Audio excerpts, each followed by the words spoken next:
For this lesson, I'm using the Premiere Pro project file 0801 Record a Voiceover.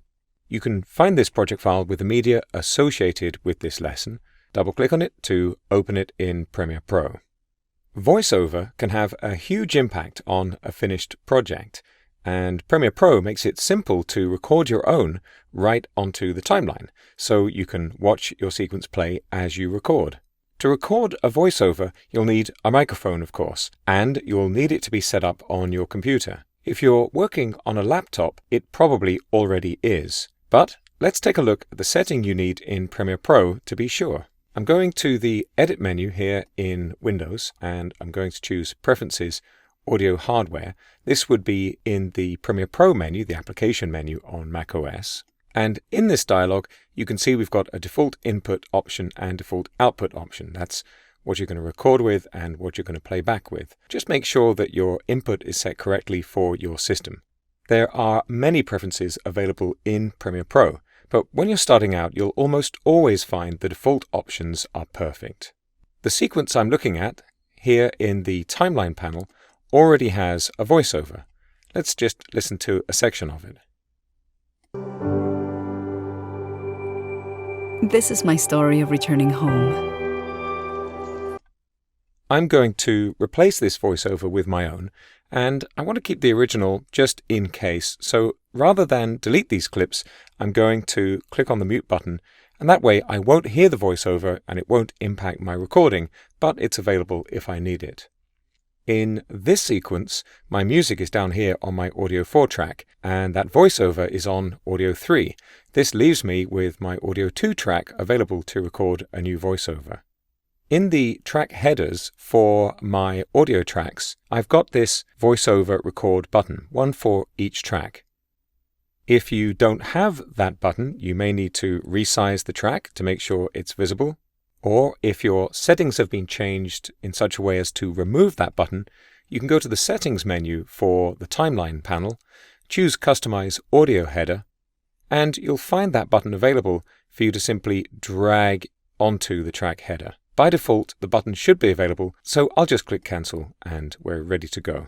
I'm going to move my playhead to the beginning of the sequence. It's a good idea to wear headphones while recording voiceover because the sequence audio will play while you're recording, and it might produce feedback if your microphone picks up the sound from your system speakers or even from your headphones. Alternatively, you could always turn off the audio on your system. Now, my voiceover might not be as professional as the one in the sequence already, but let's try it. I'm going to begin by clicking the voiceover record button.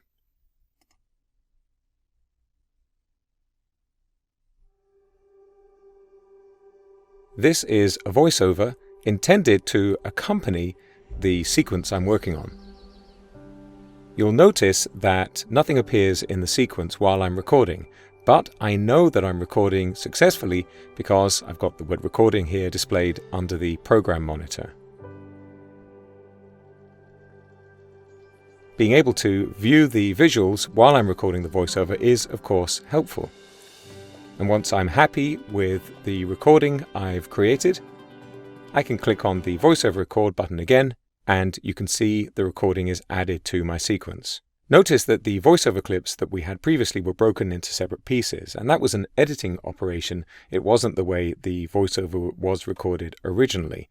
The newly recorded voiceover is in one piece, and if we look over in the project panel, you can see a new sound file has been created, audio2.wav. And that's based on the track name that I have here on the timeline. If I'm happy with the volume of the voiceover recording, I can carry on with my edit. But of course, I could always click on the rubber band in the middle of the clip to drag up or down and adjust the volume as part of my audio mix. You might decide later that you'd like to professionally record a voiceover, in which case this recording might become a guide track, helping you to time your edits while you wait for the new version.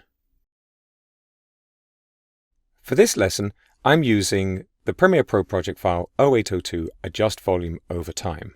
You'll find that project file with the media associated with this lesson. Double-click on it to open it in Premiere Pro. It's likely you'll want to change the volume of music when there is voiceover or important events taking place on screen.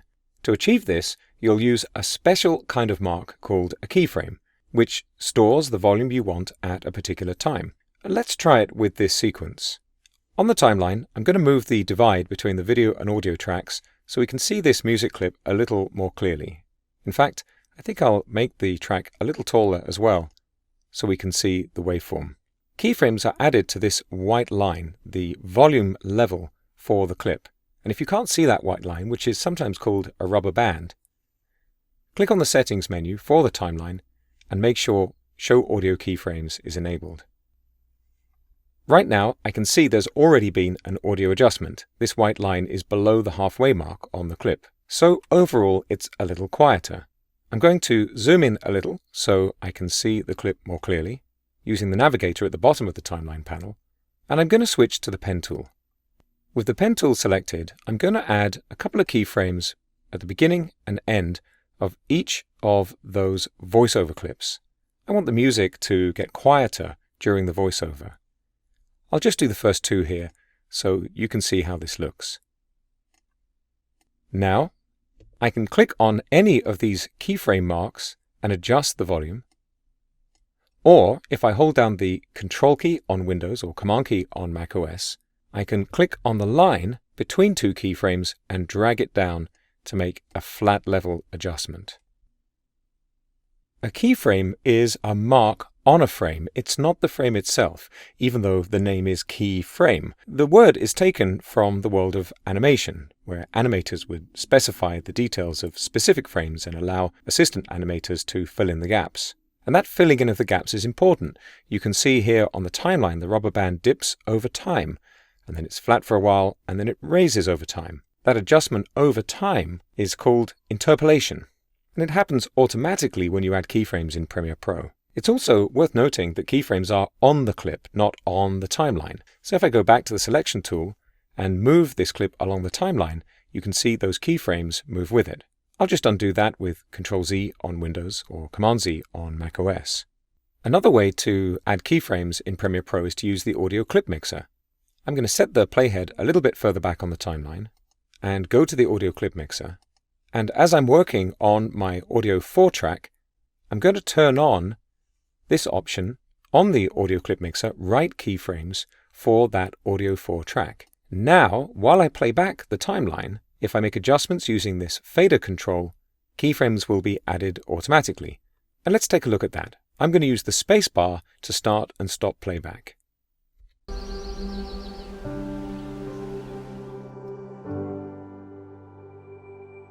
This is my story of returning home. To the land of the eternal spring. You can see right away lots of keyframes have been added using this method.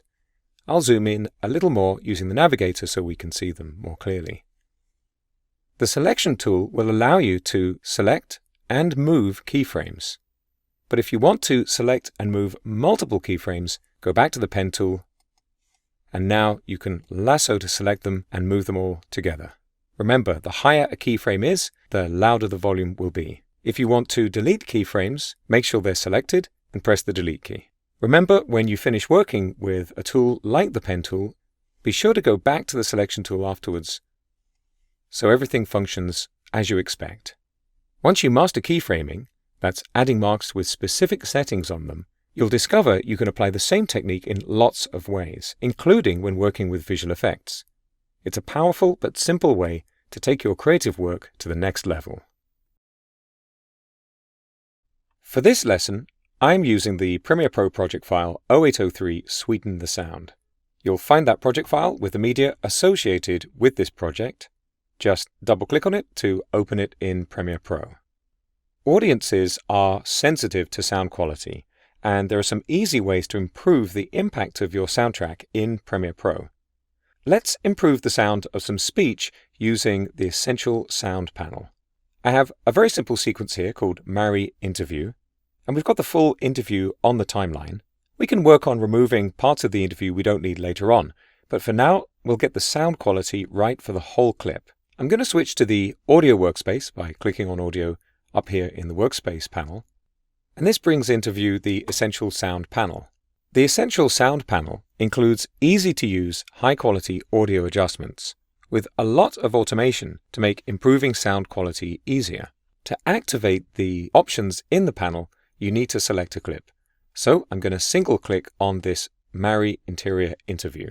I'm going to use the spacebar to play back a little section so we can hear the sound quality right now. No, I was born in Japan, grew up there until I was 5, then moved to... Well, it sounds okay, but let's see if we can improve it. You can use the Essential Sound panel to make adjustments while the clip is playing, which makes it easier to decide if you like the result. But I'm going to pause each time so I can explain what we're doing. You'll notice that now I've selected a clip, I need to tell Premiere Pro what kind of audio we're working with. Depending on the audio type you select, you'll see different options in the Essential Sound panel. I'm going to choose Dialogue, and this gives me a long list of options. Each of these is a section with its own controls. So if I click here on Loudness, I can automatically adjust the volume based on industry standards for speech. I'm going to click Auto Match, and an adjustment has been made. Let's listen again. To London for my dad's work, and then... Okay, and you can see this information auto-matched to target loudness of -23 LUFS. That's based on the industry standard loudness scale. I don't think this clip needs repairing, so I'll leave those options for now. But I am interested to play with this clarity control. I'm going to turn it on, and you probably just saw quickly there, analysis took place, and let's play again. Lived there for 3 years, I think, and went back to Japan, so... We also have the option to turn on EQ, and EQ makes adjustments to the volume of your clip at different frequencies, high frequencies, high tones, or low frequencies and low tones, for example. In the preset menu, I can specify a number of options, and I think I'm going to choose Subtle Boost Female. And let's listen to this. So most of my life has been in Japan. And how have those two cities influenced you musically? Musically, I'm not sure. Excellent, nice and clear. We have a couple of creative options here, and if you're happy with the adjustments you make overall, you can click this button at the top to save a preset. But for now, I'm going to move on, and I want to make an audio level adjustment. I can make these adjustments on the timeline, but I'm going to try it here in the Essential Sound panel. I'm turning on a level adjustment, and now I'm going to boost the volume just a little bit more. And have a listen. I would say that...